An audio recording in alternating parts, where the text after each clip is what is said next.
Hey guys, welcome back to the channel. So today we got another shop talk video, and today's topic, because I made a recent video of mechanics quitting the field, I figured I would share the one time that I decided it was time for me to go.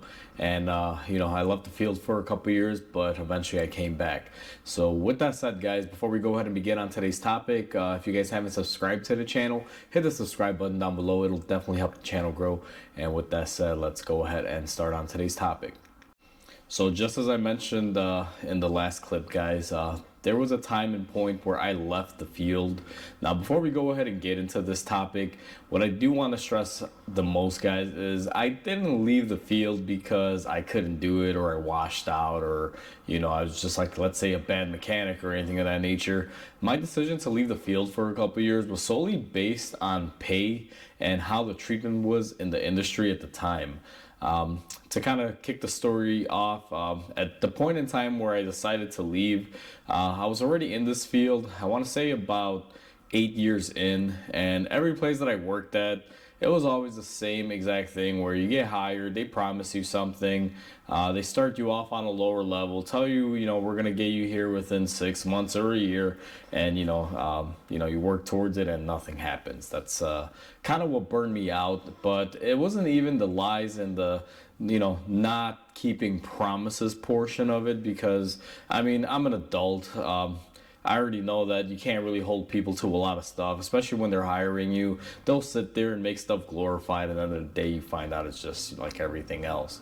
But for me, the main point is if you told me you were going to get me on board and I was going to be at, let's say, $40 per book hour, but you're starting me off at 20, that's a pretty big gap. I could potentially be making a lot more money, and that'll change somebody's life drastically. $20 an hour versus 40 a book hour. Come on, it's a really big difference. That's almost double. So eventually I just got sick and tired of it. I felt that the amount of money that I was getting for the amount of work that I was putting in and all of the sacrifices and money that I had invested in myself and in my tools and everything, that it just wasn't cutting it. For me to go work for someone for 20 bucks an hour, not that that's a little bit of money, but it just wasn't enough for what I had put into my career. And I finally just kind of had enough, and I just started looking around. I kind of wanted to stay automotive but not be directly automotive, where I get my hands dirty and things like that. So what I wound up getting into, guys, was an extended warranty company that was based out of Chicago here. Now, this company, I'm not going to mention any names or anything. We'll just call it the warranty company. But what wound up happening is I initially got hired. I left my dealership at the time and I started working for this warranty company. Now, I started off on the smaller end of things. I was just a claims adjuster, which the best way to kind of put what it was is basically you sit in an office, you take phone calls, and what you're supposed to do with the phone calls is gather all the information that they're telling you, like, Mr. Jones's vehicle came in, it looks like it needs both front struts because they're leaking, and just gather all the info. You would verify if the policy covers what they were trying to get covered, and you would also be responsible for calling people's bluffs and being able to intervene and question them using your mechanical knowledge and everything. And I did that for a couple months. It was pretty good, and I got really good at it. Not a lot of stuff was really getting by, because when you work in the warranty business, guys, one thing that I find, and a lot of you that are mechanics or service writers will know this, we'll get phone calls coming in saying, hey, Mr. Jones's car needs all 4 struts, and it's like, wait a minute, how did all 4 struts get damaged at the same time? And it winds up being something that the shop wants extra work, so they're trying to milk the warranty, or they're trying to get more or do things in sets or pairs, which most extended warranties are not going to pay for 2 struts because one of them is leaking and the other one you just want to match up or renew it for the customer. They don't quite work out that way. They don't give out their money. To be honest with you, they are very, very cheap companies, and I'll probably make a separate video regarding the guidelines and everything that we had with that. But it was very, very very strict, to say the least. But after a couple months of doing that, guys, I wound up making it up to a senior position. which basically I oversaw a group of adjusters like myself and what I used to do. But it gave me the power to be able to audit shops and, actually go down there and catch them in the act. And I kind of enjoy doing this because sometimes you'd get a call from a customer saying that, hey, my car's been in the shop, they won't tell me what's going on and this and that, and yet the shop is calling you on the other line saying, oh yeah, this car needs a brand new engine, and, this and this, and they're just trying to scam the warranty. And then when that situation would happen, I would love getting in my company appointed car and just going up to the shop without even any knowledge of them knowing that I was going to be there, and just showing up saying, hey, I'm Mike, I'm from the warranty company, let's see this engine that you guys claim you need to replace because I don't believe you, and then you could just see the shock in most people's faces, like, oh, hold on, the car isn't. It's like, I'm here now to see it, so if you want to pay out and you're telling me it needs an engine, I gotta verify it. And let's just say it would just wind up being false half the time and crap, and I'd have to go down there and literally pull the car from the company, meaning that, be like, hey, what do you guys have invested in it? Let's say it's like 2 hours of diag. Here's your diag, and we tow it out of there and take it to a shop that we knew would work with us and worked for us and wasn't, on bad terms. Because it happens a lot, guys. Now, I did this job for about 2 years, and I loved doing it because, one, it was really good money. Plus, it was an administrative job, guys, and it was an administrative job in automotive. I've always been a gearhead, so I never really completely saw myself being out of the spotlight and not being around automotive. But it kind of gave me the best of both worlds. And, I was good and I was happy for about 2 years. I was like, man, I love it. I was doing some side work on the weekends. I was, working there during the weekdays. I had all the benefits and everything. I had all the money right. And, it was going really good.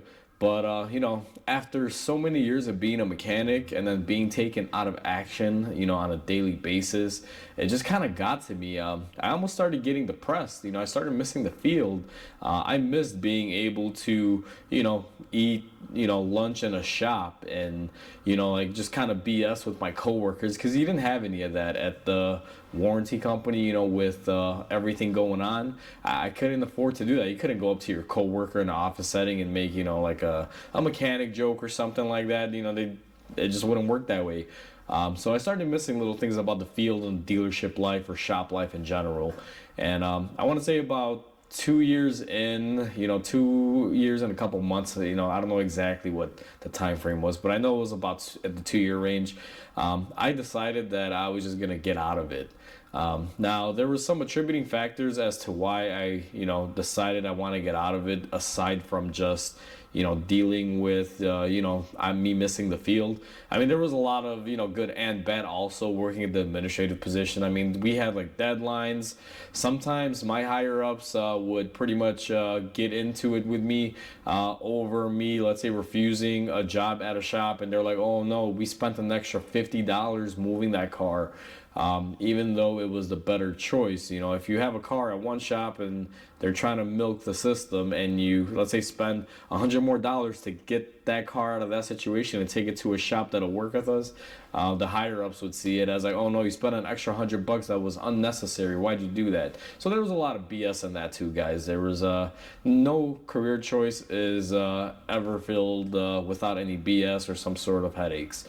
And I just kind of got tired of it. It was kind of like having a service advisor yell at you all the time, is the best way to put it. Because they were very, very strict on their money. If they spent $1 more on something and they found $1 cheaper, I kid you not, they would have some sort of audit on hand. So it wasn't just me, wanting to be in the field. It was also some, BS coming from the company that I was working for as well. And even though it was a good paying position, guys, and the work was easy, at least in my eyes, because all it consisted of was me using my mechanical knowledge and applying it to guidelines that a company had for payouts. So for me, it was a win-win situation. But, unfortunately, I just didn't, stick with it. I couldn't. It was outside of the norm. I knew I always wanted a wrench. And I came to the realization that, I spent so much money on tools and bettering myself and working in the field for as long as I did, that I didn't want to just shortcut myself, especially for, just the money aspect of it, because the money that I was making working for this warranty company was roughly about what I would make being a tech. I could actually make more being a tech, but this money was here readily available, and it was right there from the start. Versus being a tech, you got to start off from the bottom and go up. So that's kind of what happened with that. I mean, after I decided to leave that company, I wound up getting into a dealership. It was my Nissan dealer that I worked at for a little bit there, and I was able to move up within the ranks, make some money, and get to the position that I was comfortable with. And I did that for a while before I eventually ventured off and opened up my own shop, which is where we're at today. So it was a good experience to kind of leave the field and go out, kind of test both sides, because I've always had the mentality, guys, you never want to regret something. If an opportunity presents itself and it's an opportunity that really can't hurt you in the long run, I feel it's not a bad thing to try it out, because you may be a mechanic today and you try something else and you may wind up liking it, and it might be better for you, or you or your family. It doesn't, mean that you can only do one thing. So, I don't regret doing it. I actually enjoy doing it. I found myself, being a part of that office culture that I, never understood prior to this. Everyone would tell me, oh, you should have been a lawyer, or you should have did this, and you should have been in an office with your own desk and this and that. And, I finally got to try that out, guys, and I'll be honest with you, it's not for me. The best way to describe myself is that I'm like a squirrel. I just want to jump around and go back and forth. I can't really be tied down to a desk, for, let's say, even 5-6 hours to a day, just doing paperwork on a computer. It just wasn't the thing. I found myself when I was working for the warranty company that I would be out in the field mostly, just trying to catch jobs doing wrong or trying to milk the system. Then I would be in the office, just because of being in that position, being able to move around. Like, I needed to get open space and being able to breathe, instead of being on the let's say 20th floor of an office building, just doing paperwork all day or sitting there looking at a computer screen. It just wasn't for me. But I don't regret it. I'm glad I was able to try it out. I figured out that it wasn't for me, and I'm back to doing what I love now. Even though this was years ago, guys. I mean, this was somewhere probably around, I want to say 2012, somewhere around there, if I'm not mistaken. It was a good experience, and it kind of helped reinforce my love for the field and kind of guided me more of where I want to be. Now, you never know what life may present, guys. There may be a time tomorrow where I just say, hey, you know what, I'm done with the field. Even though I have my own shop, it's not always as cut and dry and easy as people expect it to be. Yes, there's many benefits, but there's also a lot of drawbacks, and there's also a lot of headaches and a lot of bills associated with owning a shop. So, you never know what life may hold for you. So, I just wanted to make this video to kind of, share this story. Maybe it'll help motivate you guys if you guys are in a struggling position now where you're kind of fed up with being a mechanic, but you also want to venture out and try new things. I would say, as long as it doesn't hurt you in the long run, guys, trying a new thing, leaving the field, going out there, is not a bad thing. It'll only help reinforce your love for the field if you really do love doing what you do, and eventually you will find a way to make it back. Or you might discover you never really enjoyed it and you found something better, and you're glad that you did so. So always take the opportunity if it's presented to you, guys, and if it's something that makes sense for you and your family, depending on the situation, because not everyone is the same. But I know I tried it. I loved it for a little bit, made a lot of good money. That actually helped me out in being here today with owning my own shop, because I was able to make money and save money, which eventually led to the goal of me having my own shop, which is where we're at today. So it was definitely something that I don't regret. I'm glad I did it. I got to take a couple years, as I call it, as a vacation years, because the amount of workload was nothing compared to what I was used to. It was actually an easier job for me. So, with that said, guys, never let an opportunity knock on the door and you don't answer the door. Always look into it and see what it may be, because it may be better or it could be worse, but you won't know until you get there. So with that said, guys, hopefully you guys enjoyed this video. Please comment, like, and subscribe, because it definitely helps the channel grow. And with that said, guys, I hope you guys have a wonderful day, and I'll catch you guys in the next video.